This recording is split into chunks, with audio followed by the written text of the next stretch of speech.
ತುಳುನಾಡಿನ ಆರಾಧ್ಯ ದೈವಗಳಾದ ಕೋಟಿ ಚೆನ್ನೈರ ಬಗ್ಗೆ ಹಾಗೂ ಹಿರಿಯ ರಾಜಕಾರಣಿ ಬಿಲ್ಲವ ಮುಖಂಡ ಜನಾರ್ದನ ಪೂಜಾರಿಯವರ ಬಗ್ಗೆ ಅವಹೇಳನಕಾರಿಯಾಗಿ ಮಾತನಾಡಿರುವ ಬಿಜೆಪಿ ಮುಖಂಡ ಜಗದೀಶ್ ಅಧಿಕಾರಿ ವಿರುದ್ಧ ಕಾನೂನು ಕ್ರಮ ಕೈಗೊಳ್ಳಬೇಕು ಅಂತ ಮೂಡಬಿದ್ರೆ ಬಿಲ್ಲವ ಸಂಘದ ವಿವಿಧ ಘಟಕಗಳ ಮುಖಂಡರು ನಿನ್ನೆ ಮೂಡಬಿದ್ರೆ ಪೊಲೀಸರಿಗೆ ದೂರನ್ನ ನೀಡಿದ್ದಾರೆ.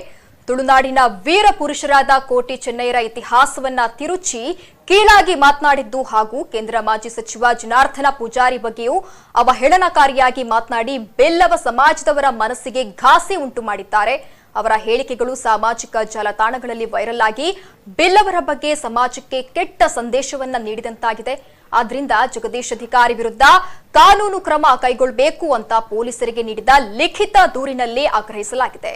ಬಿಲ್ಲವ ಸಂಘದ ಅಧ್ಯಕ್ಷ ಪಿಕೆ ರಾಜು ಪೂಜಾರಿ, ಸಂಘದ ಪದಾಧಿಕಾರಿಗಳು, ಬಿಲ್ಲವ ಸಂಘದ ಮಹಿಳಾ ಘಟಕ ಸೇವಾದಳದ ಪದಾಧಿಕಾರಿಗಳು ಈ ವೇಳೆ ಉಪಸ್ಥಿತರಿದ್ದರು.